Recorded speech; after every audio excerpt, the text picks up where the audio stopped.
hasta 4 con unión y liderazgo digital. Yeah, yeah, yeah. Contadores públicos, muy buenas noches con todos. Estamos en esta noche con la compañía de nuestro querido amigo Justo Manrique y el colega Armando Villacorta, con quienes vamos a tratar temas interesantes a efecto de que ustedes puedan comprender la importancia que tiene el ejercicio de la auditoría y sus diferentes fases. Vamos a avanzar con esta exposición por cada cápite. A ver, el primer punto va a ser la necesidad de transparencia del sector financiero como requisito para la OCDE y los dominios del IFAC. Armando, ¿qué nos podría comentar al respecto? Ok, bueno, bienvenido Justo, ¿no? ¿Qué Justo, tal, Armando? ¿Cómo está? ¿Qué tal, Alberto? Un placer Justo, participar con ustedes en esta conversación. Justo tiene la experiencia gremial de haber sido vicedecano, así que, y también haber sido miembro de la comisión de auditoría en la Junta, en la parte de las coordinaciones, sobre todo los temas que hoy vamos a conversar o que nos preocupan, ¿no?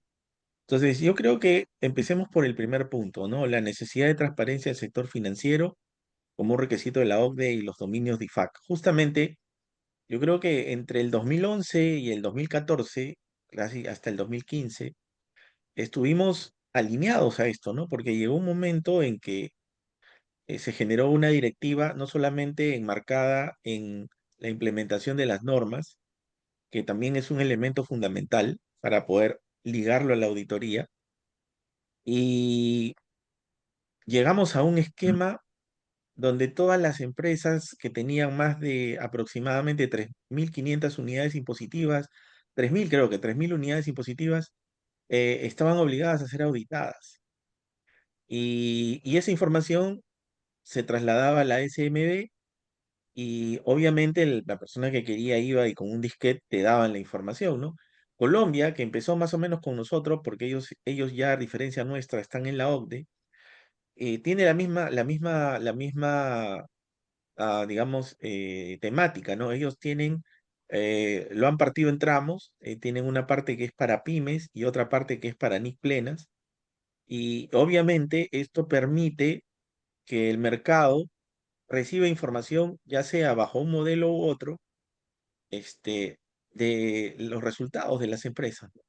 Aquí se habló de un tema de seguridad como un tabú y, bueno, los empresarios se juntaron, presentaron una moción ante el Tribunal Constitucional y esto derivó en que eh, la obligatoriedad de aplicar esta transparencia se eliminara y las empresas también intuyeron que tampoco ya era necesaria la auditoría financiera, ¿no? Entonces, esto generó que después de esa fecha realmente el servicio de auditoría financiera se redujera drásticamente, ¿no? Entonces, si hablamos del requisito de la OCDE y los dominios de IFAC, yo creo que la necesidad de transparencia en realidad nace del hecho de que tú eres un gestor y necesitas que las personas que han confiado en ti reciban información validada de que tu gestión ha sido, digamos, la que tú muestras, ¿no? Alguien debe asegurarles y ese es el auditor en su función de asegurador ayudar a los empresarios a que puedan compartir con transparencia su información y que todos sepan que lo que se está discutiendo ha sido certificado por alguien, ¿no? Justo tú que has estado formando parte de este grupo de dominios a partir de la Bueno, Junta, ¿qué podemos expresar de este punto? yo les puedo comentar un poquito de más atrás, de el 2004 aproximadamente, cuando me tocó la responsabilidad de ser primer vicedecano de la Orden. En esos años nos visitó una comisión del Banco Mundial que patrocinaba el estudio llamado IOSCO. Este informe IOSCO, en el caso peruano, se llegó a emitir en 2007, con la participación del Colegio de Contadores Públicos de Lima, la Superintendencia de Mercado de Valores y todos los organismos reguladores de esa época.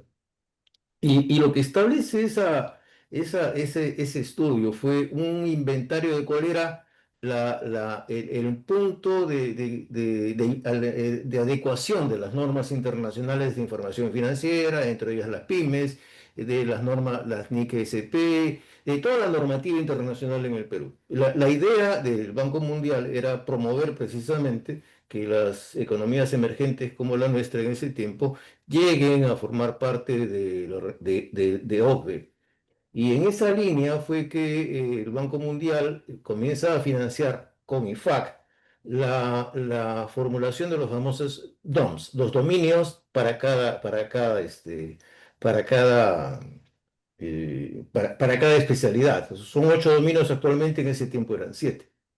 Y uno de ellos estaba Claro, relacionado aquí están los 8 dominios con los 8, exactamente. que ¿Ok? tú comentas, ¿no? Exacto. Entonces, luego de esto fue que más o menos en el 2009 y 2010 sale una ley, como bien tú anotas, en que especifica la necesidad de que todas las empresas formulen estados financieros auditados, independientemente de si estaban o no calificadas ante la SMB. SMB, independientemente de eso. Lamentablemente en el Perú, y bueno, y paulatinamente eso salió, y también salieron dispositivos tanto de la Superintendencia como del Consejo Normativo de Contabilidad en cuanto a la necesidad de adecuarnos todos a NIS plenas, a NIS pymes y últimamente, y ya más recientemente, a la norma de microempresas, la norma peruana de microempresas. Pero todo eso está relacionado precisamente con darle transparencia al mercado. Y darle transparencia al mercado no solo es un requisito para OCDE, sino es un requisito para el crecimiento de la economía nacional en buenas condiciones y en buenos términos. Es decir, no podemos seguir nosotros, por ejemplo, aceptando que las pequeñas empresas, ¿no? Que no auditan estados financieros, que no, que no necesariamente están adecuadas a mis pymes, ¿no? Por lo menos, ¿no? Estén ingresando al sistema financiero nacional con tasas de financiamiento muy altas. ¿Y por qué? Porque el riesgo es muy alto. ¿Ok? ¿Y cómo reduzco yo ese riesgo en términos paulatinos o en términos generales?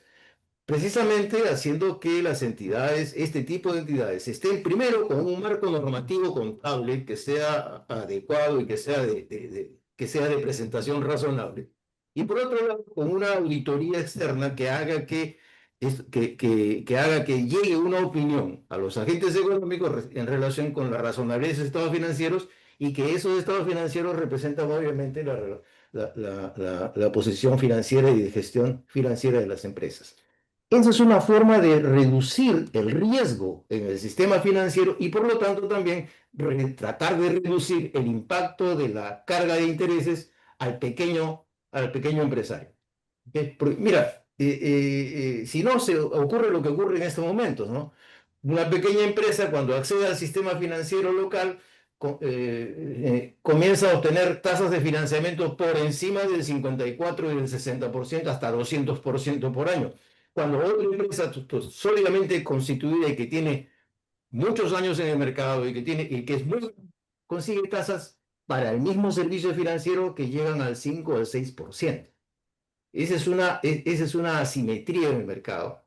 Y yo creo que los contadores estamos en condiciones de poder apoyar este proceso. Esa es fundamentalmente la importancia que yo veo en esta necesidad de transparencia del sector financiero. De acuerdo. Gualberto, tú como socio de auditoría, eh, ¿cómo crees que impactó esto en su momento en las firmas auditoras locales? ¿Y cuál es la necesidad? Yo creo que no solamente por la obligatoriedad, sino por el trabajo que esto generó, de que esto sea digamos, una iniciativa nuevamente en la profesión. Cómo no, Armando.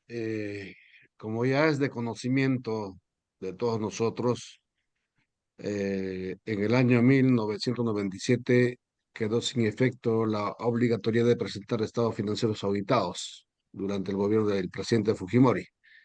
Y después, en el año 2005, me parece, se incorporó en la ley de mercado de valores, el artículo 8, me parece, que obligaba nuevamente la presentación de estados financieros auditados, pero la Cámara de Comercio presentó un recurso ante, ante el Tribunal Constitucional y este tribunal dejó sin efecto. A partir de esa fecha, prácticamente no es obligatorio presentar estados financieros auditados para aquellas empresas que obviamente no cotizan en bolsa. Solamente presentan las empresas que cotizan en bolsa y aquellas otras empresas de repente que así, por necesidad de gestión, contratan a auditores externos, pero son pocas empresas. Y yo Así pienso es. que la OCDE sabiamente ha tomado en consideración de que es importantísimo, uno, que para ser parte de esta institución, de esta entidad, el país tiene que tener una economía abierta. Y hablar de una economía abierta también es transparentar la información.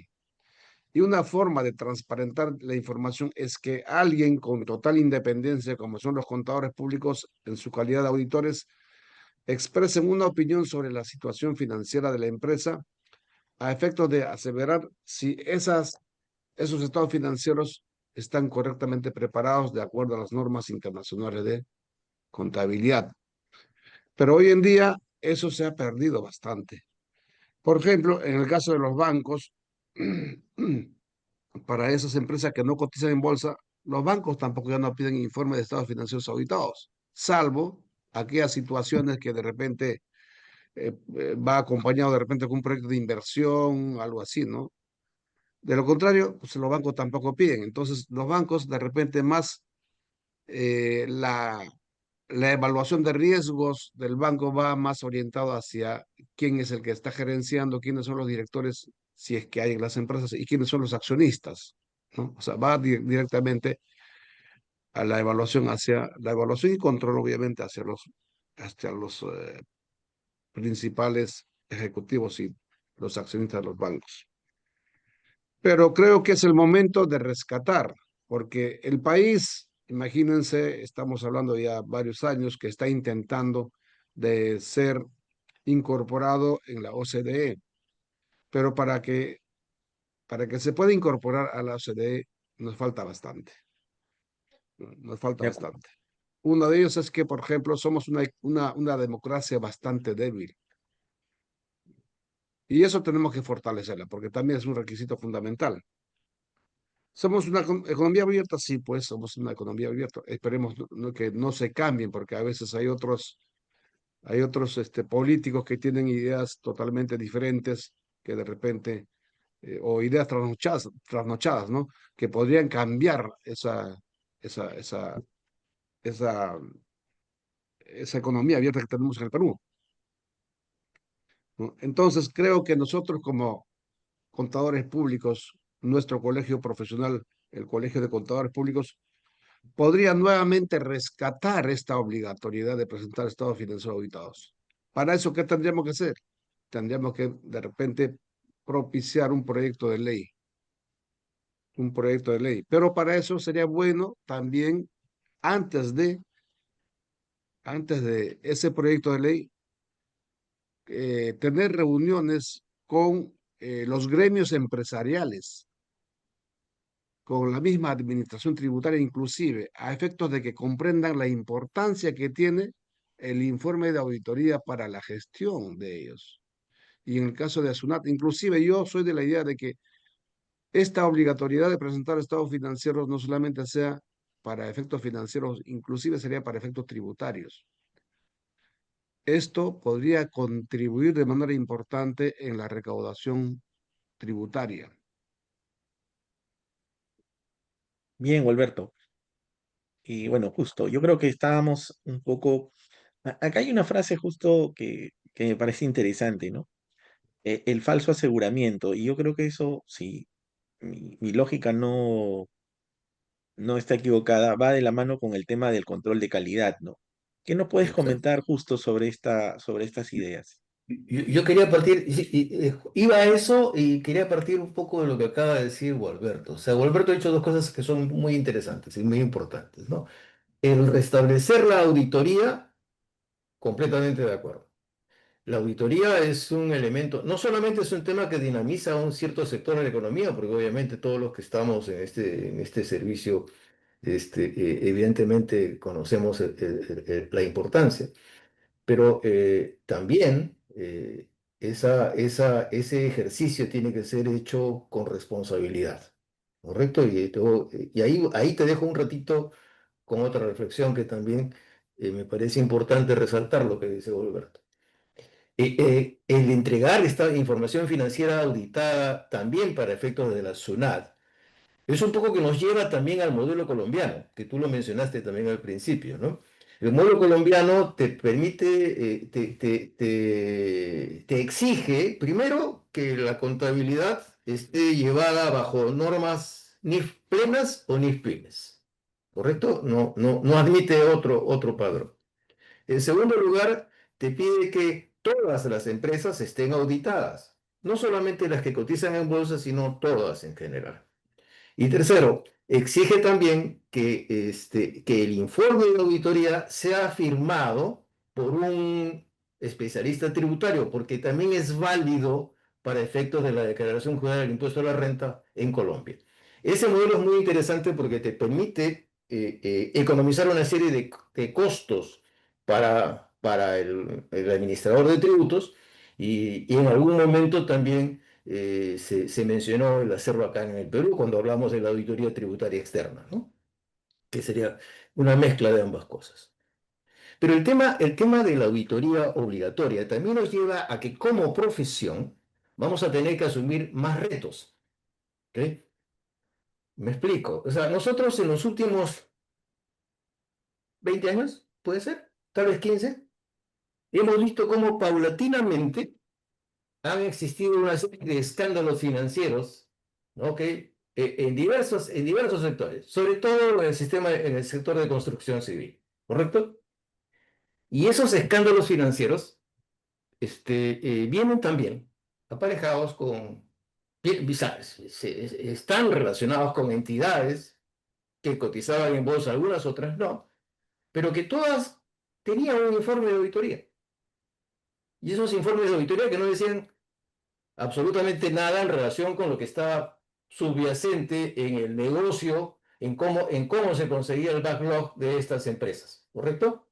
Entonces, y esto es un poco lo que nos lleva, y ahora sí tomamos el tema del falso aseguramiento, porque así como nosotros propiciamos o proponemos que exista un servicio de auditoría de estados financieros, debemos también evitar todas las condiciones que hagan que ese servicio, ¿ok? No sea un falso aseguramiento. Porque no puede ser posible, ¿no?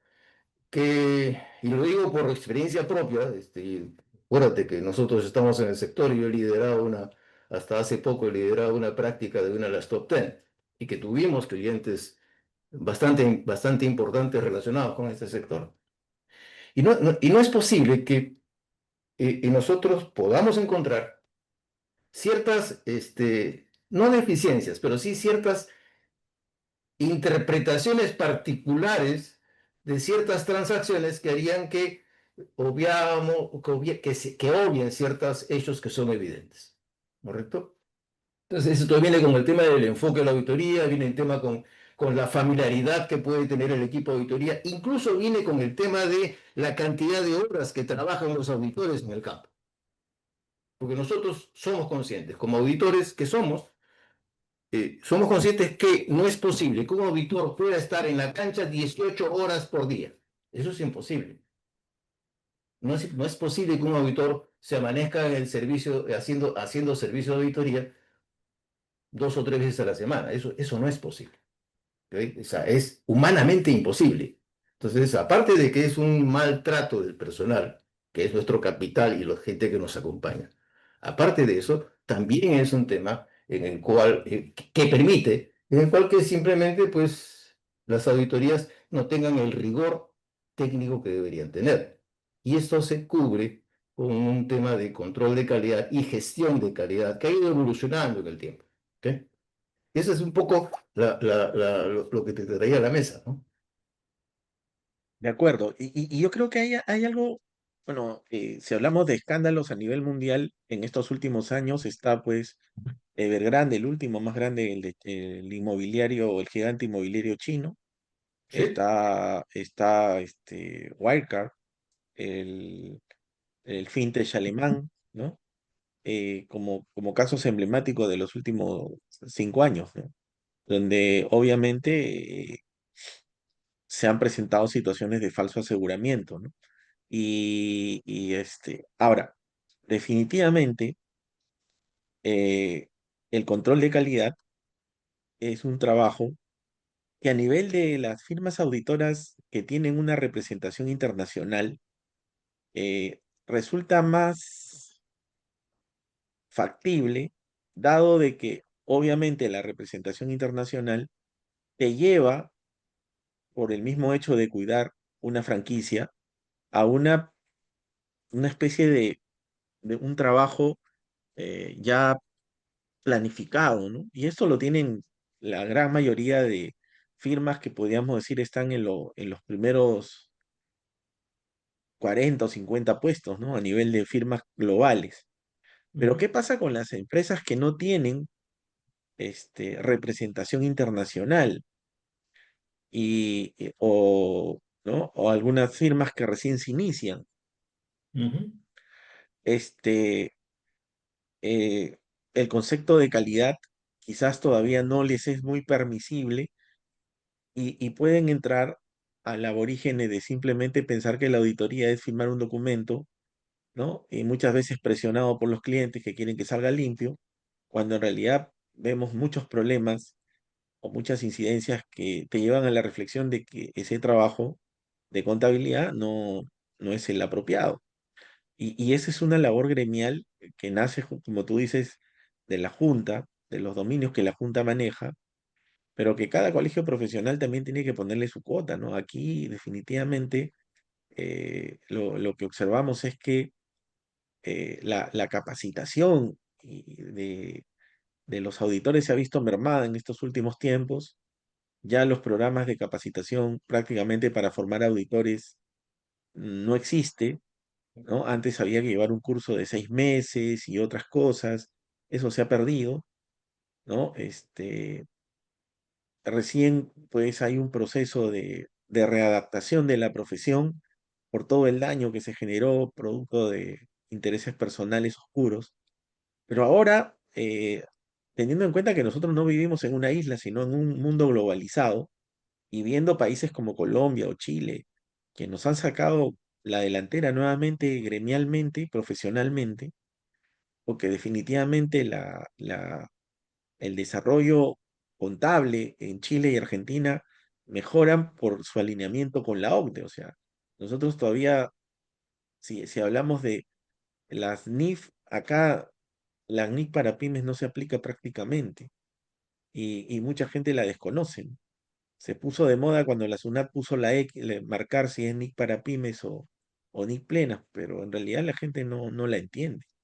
Y ahora acaban de sacar una nueva norma que, bueno, obviamente busca tratar de generar algún tipo de acercamiento de los colegas con la normativa, ¿no? Porque el sesgo tributario es muy alto en fuerte. nuestro país, ¿no? No sé qué opina Gualberto, tú que tienes también el brazo tributario. ¿Cómo no, Armando? Eh, Justo. Sí, pues es una situación bastante compleja y complicada. Digo esto porque lamentablemente todo eso también ocurre porque no existe en sí una continuidad en el servicio de auditoría. Imagínate, yo estoy completamente de acuerdo en que el servicio que debemos prestar debe ser totalmente de calidad y tiene que haber un aseguramiento verdadero, ¿no? Inclusive, pues, tiene que haber un socio dedicado a que el informe que estamos entregando a nuestro cliente debe ser lo mejor, de una calidad completa. pero hay que ver que todo eso implica también costos. Capacitar al equipo de los auditores implica también costos. ¿Cómo capacitamos a los auditores si no tenemos continuidad en el servicio de auditoría con los clientes privados e inclusive con las entidades públicas? Eso definitivamente limita la calidad con que debe de realizarse la auditoría. De todas maneras, podemos tener la mayor voluntad, el mayor deseo de querer hacer muy bien el trabajo, pero de todas maneras va a tener esa limitación. ¿Por qué? Por ejemplo, en mi experiencia, en el sector público, para concursar en el sector público, convoco a una cantidad de auditores que supuestamente tienen puntaje, pero en la práctica no cumplen con los requisitos realmente que uno quisiera, de tal manera que puede estar más tranquilo con el trabajo que cada uno está desarrollando. Termina la auditoría en una entidad pública, en la siguiente ya no cuentas con los mismos auditores. Son otros los auditores que tienes que conseguir. Entonces, esta rotación de auditores, que lamentablemente es propiciada por la misma Contraloría, no permite contar con un equipo de auditores en forma permanente, tanto para los clientes privados, así como las entidades públicas. Entonces, ahí comienza a adolecer de la calidad del trabajo, los informes. ¿Me entiendes? Entonces, creo que definitivamente no nos estamos equivocando al decir, es necesario tener una norma que exija a las empresas presentar estados financieros auditados para transparentar su información para sus stakeholders que necesitan conocer cómo va esa empresa, ¿no? Mientras no Ok. exista esa obligatoriedad, va a ser muy difícil, ¿no? Ir como estamos haciendo actualmente, clientes, algunos clientes por acá, otros por allá, y así cerramos el año. En cambio, de repente las firmas, las Big Four, sí tienen pues clientes ya asegurados, pero inclusive si fuera obligatorio la presentación de estados financieros, ellos tendrían más clientes. Y de esa forma podemos asegurar trabajo para los auditores. Y mire, creo que las empresas tendrían una herramienta de gestión importante como el informe de auditoría para ayudarles a enrumbar en sus decisiones, porque a veces pueden estar equivocadas las decisiones o mal tomadas. ¿Por qué? Porque la información no es confiable. Así es. Justo en el rol que tú has evaluado de control de calidad y en la experiencia que has tenido en una de las 10 firmas más importantes a nivel mundial, ¿cómo crees tú que la cultura del socio nacional, que no tiene muchas veces una representación internacional, pero que igual es parte de la industria de la auditoría, este, está realmente nuestros contadores predispuestos a afrontar un costo de control de calidad? Se habla Lo- pues lo- de una serie de ideas, pero ¿cómo acercar eso a un colega que quizás puede ver esto más como un sobrecosto que como una ayuda? lo que ocurre, yo lo veo de dos maneras y coincido bastante con lo que dice Gualberto. O sea, nosotros como auditores no debemos olvidar que nuestra primera misión es con el interés público, ¿cierto? Y eso es un poco lo que a todos nosotros que tenemos años en ejercicio profesional y en auditoría, es lo que nos lleva a ejercer nuestra especialidad y nuestra profesión. Eh, ocurre que es correcto, y no solamente el problema de que tú mencionas, que las firmas que no tienen representación internacional, no, es correcto también ese mismo esquema para cualquier firma de auditores que tenga al menos tres socios de auditoría. Con tres socios en el área de auditoría, yo no puedo hacer control de calidad. Y lo digo por experiencia propia. O sea, es bastante difícil poder que con 3 socios de auditoría pueda yo hacer control de calidad de manera específica. ¿Qué hacíamos nosotros en la firma? Y me imagino que es algo parecido a la firma en que ustedes están. Hacían en una revisión externa por cuenta de una de las firmas de la red, para efectos de poder compensar. Y sí, pues el precio sube. Lo que ocurre es que la reglamentación de IFAC en temas de gestión de calidad va hacia la formación de firmas de auditoría más robustas que las que tenemos acá en el país. Nosotros tenemos más o menos entre 450 y 500 firmas de auditores registradas en el Colegio de Contadores Públicos de Lima, ¿ok? De las cuales en operación deben estar aproximadamente unas 300, que son más o menos las que manejan el mercado. Pero solamente 4 tienen el 60% del mercado. ¿Correcto? Entonces hay una disparidad ahí. ¿Ve? Y entonces, ¿qué significa? Que 4 firmas, tal vez 5, tienen el 70% de la economía formal del país, auditan el 70% de la economía formal del país. Ya tenemos ahí una asimetría. Y el 99% de las que cotizan en bolsa. Además, ¿no? Entonces, nosotros, y tal vez, y eso es un poco lo que en algún momento conversaba con ustedes fuera, es que el libro verde de la Unión Europea establece, por ejemplo, que no es posible tener que 4 firmas abarquen esa cantidad de mercado, porque también ocurría esto en Europa. En Europa actualmente te exigen que sean las 25 firmas del foro que te audite una de las firmas, de las 25 firmas del foro y no necesariamente una Big Four. Por eso es que se ha generado toda esta dinámica de ir ampliando el tema de gestión de calidad. Y sí es caro. ¿Y cómo se puede resolver en el Perú? Ese es el problema, porque básicamente nosotros somos, primero, la Junta de Canos no lo va a hacer, porque la Junta de Canos, siendo el cuerpo profesional que representa al país, solamente es un organismo de segundo nivel, no es un organismo de base. Y el organismo de base más importante del Perú es el Colegio de Contadores Públicos de Lima. Y todo lo que ha pasado en los últimos años es porque el colegio no ha estado presente en la Junta de Decanos de manera corporativa. Los esfuerzos que ha tenido la Junta de Decanos en los últimos 10 años han sido de colegas, como tú, como Alberto, como yo, que íbamos colaborando con la Junta de Decanos para efectos de que esta cosa no se caiga. Pero esos esfuerzos no pueden ser personales y tienen que ser corporativos. ¿Ok? Ahora, por otro lado, o sea, hay una propuesta muy personal, y que es lo que veíamos en la Junta, y que tal vez lo podrían ustedes tomar como parte del plan de acción, es que la calidad puede ser promovida, la gestión de calidad puede ser promovida por el cuerpo profesional. ¿Cómo? A través de programas masivos de capacitación en auditoría. Recientemente ya la Junta de Decanos tomó acciones para dar ha dado un nuevo reglamento que establece todas las competencias que debe tener el auditor para efectos locales.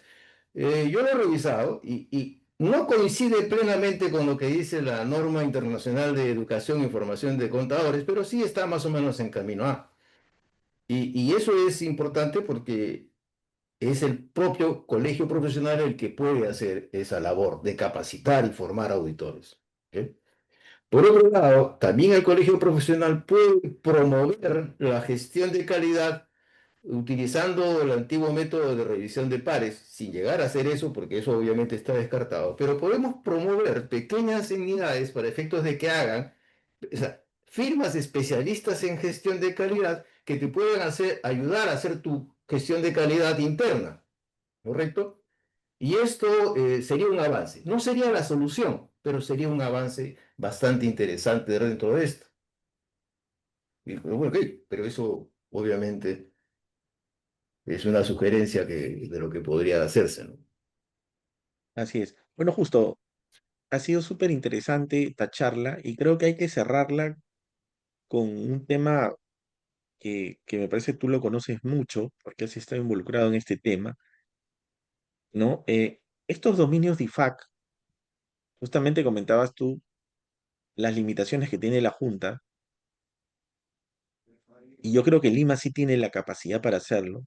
Sí, Y aparte de eso, si hablamos de participación en auditoría, si hablamos del 100% de sociedades de auditoría que existen en el Perú, Lima tranquilamente debe tener el 70 o un poco más de firmas auditoras que hacen labores de auditoría a nivel nacional, ¿no? sí. ¿Ok? Porque ese es otro tema, ¿no? O sea, eh, la representatividad en materia de auditoría, yo creo que la tiene el Colegio de Lima, ¿no? Entonces, ¿cómo podríamos articular estos dominios sin, o sea, haciéndole ver a la Junta, ¿no? La importancia de que se respalde en Lima y que no vea a Lima al Colegio de Contadores Públicos de Lima como, como una organización que quiera independizarse, ¿no? Sino más bien que quiera apalancar a la Junta con la experiencia que le van a dar su equipo de auditores, porque definitivamente, ¿no? El Colegio de Lima es el que prácticamente maneja la profesión de auditoría financiera en el país. No sé tu opinión, Justo. Mira, tradicionalmente siempre ha habido el bloque de diferencia entre, no una rivalidad, pero sí una diferencia marcada entre el Colegio de Lima y los otros colegios del país, ¿no? O sea, eso siempre ha sido. Eh, una de las cosas que me agrada de lo que ustedes proponen es la democratización del colegio, que es un inicio para poder atraer nuevamente los talentos de la profesión a la institución. ¿Correcto? Y con eso tendríamos la oportunidad de poder ofrecer a la Junta de Decanos un plantel de profesionales capaces para efectos de poder involucrarse no solamente en las comisiones técnicas nacionales, en la Comisión Técnica, la Comisión Nacional Técnica, sino también en los DOMS y en las comisiones reguladoras que tiene la Junta. O sea, la Junta tiene armado todo, pero no funciona como debería funcionar o como por lo menos se ha pensado hacer. ¿Por qué? Porque como tú mencionas, hay algunas limitaciones. Eh, no por conocimiento, pero sí por experiencia, porque la experiencia la tienen mayormente los colegas de Lima, porque lamentablemente Lima ha centralizado todo. Y eso por un lado. Y por otro lado, tenemos el potencial de capacitar. ¿Ves? Aunque discrepo con que el colegio sea una entidad capacitadora, porque en realidad somos una entidad rectora y deontológica que hace que la profesión se maneje y se respete, ¿no? Pero hay De acuerdo. bastante que hacer. O sea, yo creo Así. que esa apertura democrática de tratar de atraer a todos los colegas que alguna vez participaban con mucha seriedad, el abrir los comités funcionales otra vez, eso son propuestas que son muy interesantes y que harían que, primero, que el colegio vuelva a florecer y segundo, que la profesión vuelva a ser respetada a nivel nacional. Así es justo. A ver, vamos, creo que vamos en la línea, o Alberto, para darnos un Armando, cierre Armando. al Sí, tema sí, y en sí. base a lo que acabamos de discutir en este lapso de tiempo, ¿cómo podemos concluir? Y como dice justo, ¿no? ¿Cómo engrana Bueno, esto en la campaña de la lista 4? muy interesante comentario de ambos y la verdad que es un tema que nos preocupa a todos nosotros, definitivamente, ¿no? Lamentablemente, desde el año 2009 en adelante, el Colegio de Lima y paralelamente también la Junta de Decanos ha perdido peso. Como bien mencionaba justo, y tú también, Armando, en Lima está centralizada prácticamente casi un 50-60% de las empresas importantes del país. Por consiguiente, casi en la misma proporción también representa Lima al PBI del país. Entonces, es lógico que las sociedades de auditoría están concentradas principalmente en Lima. Acuérdate que el Colegio de Lima agrupa más o menos a 75.000 contadores públicos, que debemos estar casi en un 60, que debemos representar seguramente un 60% del total de los miembros de la orden de los colegios a nivel nacional. Pero En Lima está centralizada principalmente. Ahora, desde que el Colegio de Contadores Públicos de Lima entró en problema de administración con la señora Charugarte y los siguientes, lamentablemente la, la dirección de la Junta de Decanos ha perdido el norte, porque ha recaído en manos de colegas de provincias que la verdad pues no tienen el expertise que tienen los colegas de Lima, que tienen, por ejemplo, experiencia en auditoría, en gestión, inclusive en la parte tributaria, ¿no? Eso sin desmerecer, obviamente, a los colegas de provincia, pero la verdad hay que decirlo, pues, por su nombre también, aunque duela, porque es la única forma de despertar también.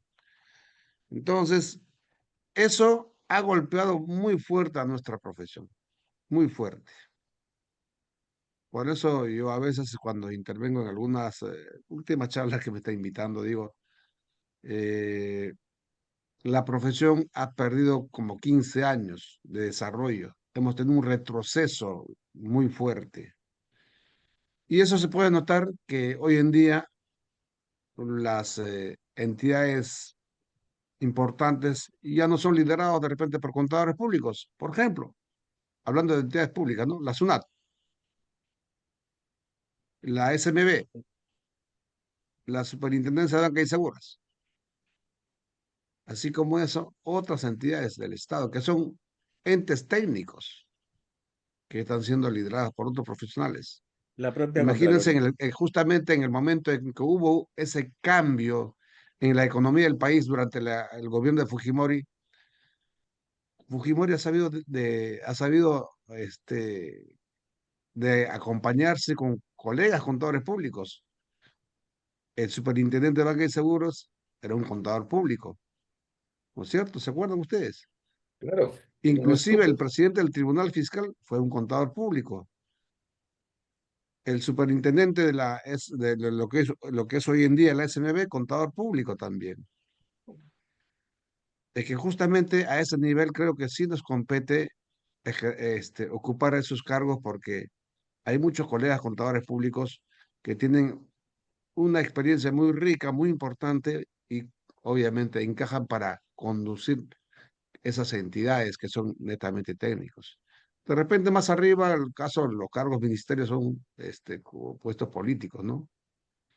Entonces creo que debemos rescatar, o mejor dicho, debemos trabajar nuevamente para rescatar que la Junta de Decanos eh, debe de recaer nuevamente en el Colegio de Lima, por la cantidad de membresía que representa, y como bien ha dicho Armando, creo que el 70 u 80% de las sociedades de auditoría están en Lima, están en Lima, entonces creo que no está adecuadamente representada la profesión ya a nivel general cuando la Junta lo tiene una de las regiones, ¿no? Así es, Alberto. Bueno, yo creo que en general el Colegio de Contadores Públicos de Lima tiene que recuperar la presencia técnica, porque si hay algo que Lima siempre ha destacado, como dice Justo, es la experiencia de los profesionales que se desarrollan en la capital. Y no es por disminuir a la gente de provincias, porque en provincias también Arequipa, Piura, últimamente han desarrollado, mismo Trujillo, Huancayo, profesionales líderes en las diferentes especialidades de la profesión, pero la masa técnica sigue centrada en Lima. Y eso es un elemento que debemos rescatar. Yo creo que el tema hoy día que requiere el Colegio de Contadores es un retorno de todo este grupo técnico que se alejó del colegio por todos los problemas que hubieron y fortalecer más que todo, no, como dice Justo, no por el lado educativo, sino por el lado gremial, o sea, la presencia institucional fomentada por los colegios departamentales y la Junta de los profesionales de éxito en posiciones claves, va a hacer que la profesión nuevamente tenga un nivel de visibilidad que lo ha perdido. Y donde hoy las personas que han estado liderando el Colegio de Contadores han estado en una etapa, yo creo, de manejo de crisis, pero ahora necesitamos un líder distinto que nos lleve a una posición diferente. Ya no necesitamos seguir manejando crisis, ¿no? Sino necesitamos ahora hacer el salto técnico. Y obviamente amigos como Justo Manrique y otros que nos han acompañado, como Víctor Cruzado, de Price y otras personas, Henry Córdoba, que está en la lista, de Ernst Young, ¿no? O otros amigos de sociedades de auditoría como Vigo, que también están en nuestra lista, son parte de esta cadena de grupos, de técnicos que algunos vienen apareciendo y otros ya son personas que han tenido experiencia que necesitamos recuperar para poderle darle al colegio esa visión, sobre todo en una nueva era, ¿no? Entonces, justo para cerrar eh, este tema, eh, ¿cómo ves tú al contador actual y al auditor en esta era digital? En tu experiencia en una firma, ¿no? Top de auditoría, este, ¿cómo has ido percibiendo esta transformación? Y cuál sería tu mensaje final a los colegas o en relación Mira, a esta idea? Mira, en realidad, la auditoría en los últimos 10 años, más allá, en los últimos 20 años, la auditoría ya empezó a utilizar temas de tecnología de información. Ha sido una de las primeras especialidades en utilizar inteligencia artificial. Lo que llamábamos era el data analytics y todo eso. Eso nos ha dado muchas facilidades para poder prestar nuestros servicios. Yo tengo una experiencia muy concreta con el tema de la tecnología. Nosotros, como firma, fuimos uno de los primeros en adoptar sistemas expertos de auditoría para efectos de ejecutar nuestra labor. Decidimos, siguiendo consejos de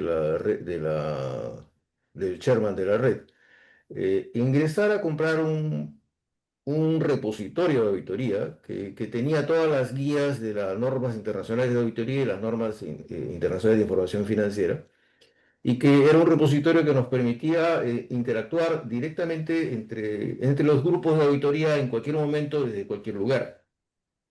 Y eso nosotros lo tuvimos que adquirir por necesidad del servicio. Acabábamos de obtener dos clientes importantes que habían dejado, que no, que habían dejado de utilizar los servicios de una de las Big Four por imposibilidad, porque estábamos en ese equipo, en esa circunstancia. Y aparte del tema ético que tuvimos que trabajar en ese momento para poder entrar dentro de estas organizaciones, tuvimos que migrar también a adoptar tecnologías de última generación, como eran este tipo de repositorios. Compramos uno que era el más caro y sigue siendo el más caro en este momento. Pero ocurre que adelantamos el servicio y comenzamos a trabajar.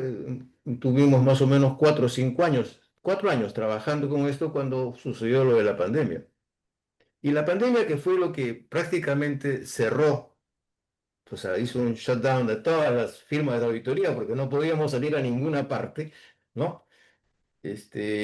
Nosotros pudimos atender a todos nuestros clientes durante la pandemia sin ninguna dificultad, porque este sistema nos permitía transferir información a remoto. Todos los clientes de provincias nos enviaban la información escaneada. Encontramos facilidades técnicas, por ejemplo, para poder utilizar los propios recursos de SUNAT para efectos de poder validar la información financiera. Y eso nos permitió cumplir con todos nuestros compromisos en plazos bastante razonables para la coyuntura. Entonces, sí, este, ya veníamos aplicando la experiencia. Entonces, hoy en día los sistemas expertos y la evolución de la inteligencia artificial nos hace que también podamos nosotros trabajar informes de auditoría y hacer análisis financiero a través de cualquiera de estas aplicaciones, que todas son muy buenas. que tener cuidado nada más con la cosa que le pides, porque si le pides mal te va a dar cualquier cosa. Entonces, pero Pero, creo que la evolución no está en el uso de la tecnología, porque la tecnología está a la mano. La solución está en el nivel de capacitación que vamos a tener nosotros que asumir para efectos de usar adecuadamente las herramientas de tecnología de información. O sea, todo lo que es planos digitales, evidentemente tenemos que entrar a eso, que, pero también tenemos que evitar la tendencia de buscar los gurús de esta nueva tendencia. Lo que crees, mi mensaje es, ok, hay que utilizarla, sí, mesuradamente, sí, y hay que aprender, así como aprendimos hace 20 30 años a usar una hoja de cálculo, pues hoy día tendremos que aprender a usar una IA. de acuerdo. Bien, justo. Bueno, muchísimas gracias. Yo creo que el que debe hacer el cuerpo profesional es un reto bastante amplio en el campo de la auditoría. Hay que recuperar muchas cosas porque de alguna forma no solamente tras nosotros está una profesión, sino también nuestras familias y por Sí. eso nuestro lema es, ¿no?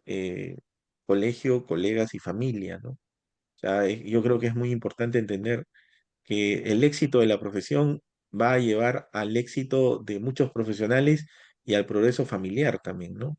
Y bueno, con esto, no sé, Alberto, antes de dar por cerrado esta charla, si tienes algún mensaje final para ya dar por cerrado esta conversación. Sí, Armando, muchas gracias, justo por tu participación. Armando, como siempre, con la calidad que participas igualmente. Dirigirme a todos los colegas contadores públicos que este 30 de agosto son las elecciones. Y justamente nosotros que integramos la lista 4 hemos pensado en eh, salir de la tribuna a participar en estas lides electorales, a efectos de cambiar el rostro de nuestro Colegio de Contadores Públicos de Lima y devolverle lo que era antes, el prestigio de antes. Eso es lo que queremos rescatar con el apoyo de nuestros colegas contadores públicos, sobre todo los jóvenes que no han gozado aún la importancia que tiene su colegio profesional. Por eso, mis estimados colegas, queremos su apoyo para poder trabajar juntos para construir la nueva imagen de nuestra profesión del contador público. La lista 4. Gracias, Armando. Gracias, Justo. Gracias, Gracias, Justo. Alberto. Gracias, Alberto. Un abrazo para todos. Un abrazo. Y nos vemos el 30 a El las 6 de la 30 nos tarde vemos para ver el entonces. resultado. Sí. Así es, así es. Un abrazo, muchachos. Hasta luego. Listo, Armando, igual para ti. Chao. Lista 4 con unión y liderazgo digital. Yeah.